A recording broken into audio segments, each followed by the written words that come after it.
Bienvenidos a La Disputa. Hoy nos sumergimos en una obra que prácticamente fundó un género y que, 2 siglos después, sigue generando una fascinación inagotable. Frankenstein o el moderno Prometeo, de Mary Shelley. Más allá de su superficie de horror gótico, el relato de Víctor Frankenstein y su creación nos enfrenta a preguntas eternas sobre la ciencia, la creación y sobre todo la responsabilidad.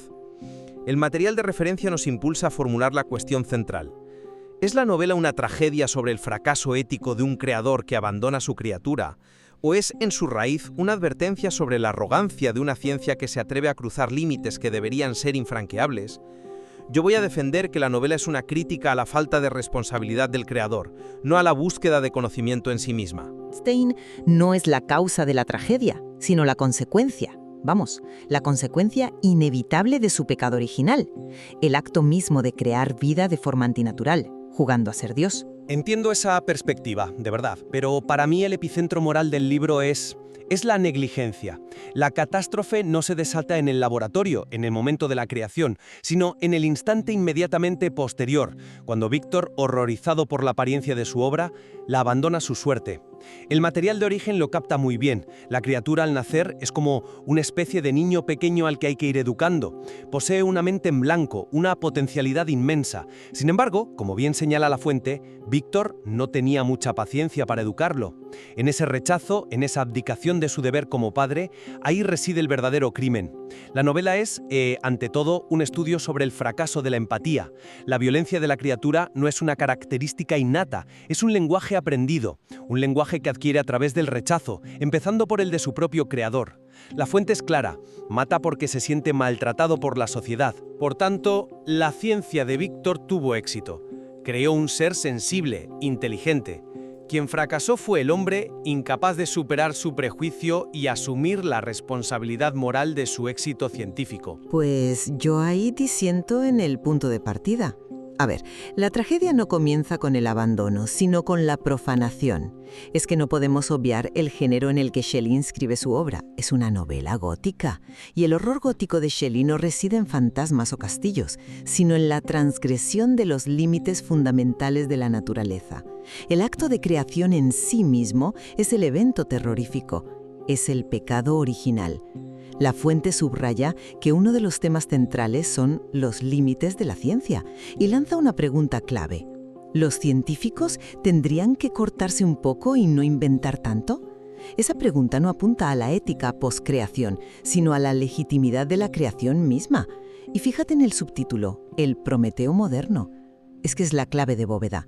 El crimen de Prometeo no fue cuidar mal del fuego, fue robarlo. Fue un acto de hibris, de soberbia.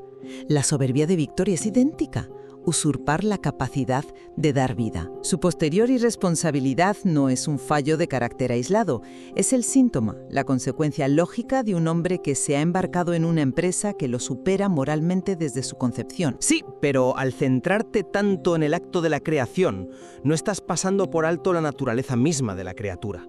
El material destaca su enorme capacidad intelectual y física, su viaje de medio mundo hasta el Polo Norte. O sea, no estamos hablando de un zombi sin mente. La novela dedica capítulos enteros a su autoeducación, a cómo aprende a leer, a sentir, a anhelar compañía. Es un ser de una sensibilidad exquisita. Su monstruosidad, por tanto, es una construcción social, es un rol que se le impone. Si Víctor, en ese momento crucial, le hubiera ofrecido un gesto de aceptación en lugar de una mueca de horror, la narrativa habría sido completamente diferente. La criatura aprende a odiar porque le enseñan a odiar. La fuente de su maldad no está en su origen biológico, para nada, sino en la respuesta humana que recibe. El laboratorio solo creó la forma, fue la sociedad, liderada por Víctor, la que forjó al monstruo. Entiendo el argumento, es la lectura más humanista, sí, pero me parece que ignora la esencia gótica de la historia. Dices que su monstruosidad es social, pero yo creo que su origen profano es imborrable y lo precede todo. Fue ensamblado con trozos de muertos, como recuerda la fuente. No es una creación ex nihilo, es una reanimación de lo corrupto, es un acto que violenta el tabú más profundo de nuestra cultura. La irresponsabilidad de Víctor es grave, sí, pero es secundaria a la arrogancia de pensar que se puede construir un ser sensible a partir de la muerte, sin que esa esencia macabra impregne su existencia. La sociedad lo rechaza no solo por feo, sino porque percibe instintivamente que es una aberración. Cuando hablas de su sensibilidad, ¿no hace eso que su origen sea aún más terrible? ¿Un ser tan complejo y sensible atrapado en una forma nacida de la profanación? La reacción social es la consecuencia de su origen antinatural, no la causa de su maldad. Pero entonces la novela nos condena a un determinismo biológico. Su origen lo define por completo. A mí me parece que Shelley, hija de dos de los pensadores más radicales de su tiempo, Mary Wollstonecraft y William Godwin, nos plantea precisamente el desafío contrario. Nos obliga a preguntarnos si somos capaces de ver la humanidad más allá de una apariencia que nos repele. El verdadero fracaso de Víctor no es solo el abandono, es su incapacidad de ver a la criatura fuera del marco estético de su tiempo. Es una crítica no solo a la falta de responsabilidad parental, sino al fracaso de la propia ilustración para reconciliar la razón con lo monstruoso. Un prejuicio que la criatura, con su elocuencia y su lógica impecable, expone constantemente. El monstruo no es él, el monstruo es el prejuicio. Ya, pero esa elocuencia y esa lógica ¿no son parte de la transgresión? Lo que lo hace tan terrorífico no es que sea un autómata, sino que un ser de origen profano pueda razonar y sentir como un humano, o incluso mejor. Eso es lo verdaderamente antinatural. Y es ahí donde el concepto romántico de lo sublime entra en juego. La ambición de Víctor es sublime, abrumadora, grandiosa, pero la criatura también lo es en su poder y en su venganza. Shelley nos muestra que perseguir lo sublime, sin una base ética, sin reconocer los límites, conduce inevitablemente al terror. El experimento no es un simple avance científico, es un acto estético-filosófico que, al salir mal, no solo produce un fracaso, sino un horror de dimensiones sublimes. Es un punto interesante, sí, aunque yo lo enmarcaría de otra forma. Al conectar la novela con debates actuales como la clonación, como hace nuestro material, la lectura cambia. El mensaje de Shelley, visto desde el siglo XXI, no parece ser una prohibición, sino una exigencia radical de responsabilidad. No nos dice no abráis esta puerta, sino si la abrís, debéis haceros cargo de lo que encontréis al otro lado. El debate sobre la ética científica que menciona la fuente es precisamente eso, la necesidad de que nuestra madurez moral crezca al mismo ritmo que nuestra capacidad tecnológica. El problema no es que Víctor sea un científico, el problema es que es un científico éticamente inmaduro. Un niño jugando con un poder que no comprende, no porque el poder sea malo, sino porque él es imprudente. Disculpa, pero esa interpretación me parece demasiado optimista y quizás una forma de tranquilizar nuestra conciencia moderna. La novela funciona como una advertencia visceral, un cuento con moraleja sobre puertas que deben permanecer cerradas. El horror que impregna cada página sugiere que hay conocimientos que la humanidad simplemente no está preparada para poseer. La pregunta que plantea la fuente ¿hasta cuándo se puede crear vida? Es retórica. Sugiere que debe haber un hasta cuándo, un límite claro.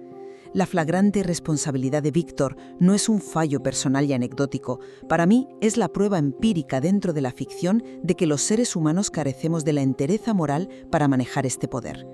Su fracaso es la demostración de que la ibris de Prometeo siempre, inevitablemente, conduce a la catástrofe. Pero esa visión asume que el conocimiento es inherentemente corruptor. Yo diría que Shelley no abogaba por cerrar puertas, sino por iluminar con ética y responsabilidad las habitaciones que abrimos. El problema no es la puerta, es entrar a oscuras. Fíjate en cómo trabaja Víctor, en secreto, aislado, consumido por una obsesión. Su ciencia no es colaborativa, es el acto solitario de un hombre que se esconde. ¿No es esa la verdadera transgresión? Una ciencia sin comunidad, sin debate, sin supervisión. Quizás si su trabajo se hubiera desarrollado en un entorno de diálogo, las salvaguardas éticas habrían surgido de forma natural. ¿De verdad crees que un proyecto como el suyo podría haber sobrevivido a la luz del día? A un comité ético. Buenas tardes, vengo a pedir financiación para ensamblar un hombre con trozos de cadáveres. Es impensable. La propia naturaleza de su búsqueda, su carácter transgresor, exige el secreto. No es una elección, es una condición necesaria del acto. Su profanidad necesita la oscuridad que a su vez garantiza su fracaso moral. La irresponsabilidad no es un añadido, está inscrita en el ADN del proyecto desde que lo concibe. En ese caso, la historia es, en su nivel más profundo, una crítica a la sociedad que empuja a la clandestinidad cualquier avance que desafíe sus dogmas. Y eso me lleva a mi último punto. La novela es fundamentalmente una crítica a los prejuicios sociales. La criatura es rechazada única y exclusivamente por su apariencia. En su interior anhela la compañía, el conocimiento. Es la sociedad la que lo convierte en un monstruo a través de su rechazo ciego. Si hubiera sido físicamente hermoso, habría sido aceptado. La respuesta parece ser que sí. Por tanto, el laboratorio es solo el punto de partida para una exploración mucho más amplia sobre la intolerancia y la superficialidad. La ciencia crea el cuerpo, pero es la sociedad la que crea al monstruo. No estoy convencida por esa línea porque separa dos cosas que en la novela son inseparables. La crítica social, que es innegable, emana directamente de la transgresión científica inicial. No es un tema independiente. La sociedad lo rechaza, sí, por ser feo, pero su fealdad es la manifestación externa de su origen antinatural. Es la encarnación de un límite violado.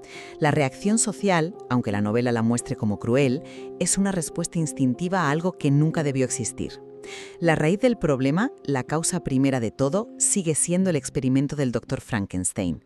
La crítica social es una de las consecuencias en cascada del pecado original cometido en el laboratorio. Sin esa transgresión no hay rechazo social que analizar. El horror científico es la causa, el drama social es el efecto. Mi posición es que Frankenstein es una exploración profunda de la responsabilidad, tanto parental como científica. Para mí, y aquí creo que reside el corazón de la novela, la tragedia no está en el acto de creación, que es un triunfo del intelecto, sino en el estrepitoso fracaso del creador en proporcionar cuidado, amor y guía. La lección de Shelley, por tanto, no es temer al conocimiento, sino ejercerlo con un compromiso ético absoluto. Y yo mantengo que el núcleo de la novela es una fábula gótica sobre la soberbia científica. La obra de Shelley no solo pide responsabilidad, sino que cuestiona la legitimidad misma de ciertas búsquedas, sugiriendo que hay fronteras que no deben cruzarse.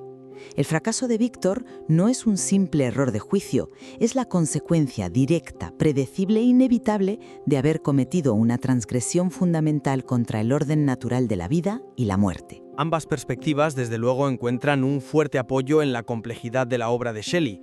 Si el fallo central reside en el carácter defectuoso del creador o en la naturaleza intrínsecamente peligrosa de su ambición, bueno, esa sigue siendo la tensión que da a la novela su inmenso poder, más de 200 años después. Cierto. Y su relevancia perdura porque nos obliga, como sugiere el material de referencia, a debatir los límites y las responsabilidades de nuestra propia ciencia. Es una conversación tan vital y necesaria hoy, en la era de la inteligencia artificial y la ingeniería genética, como lo fue en 1818, y que sin duda continuará mientras la humanidad siga explorando las frágiles fronteras de lo posible.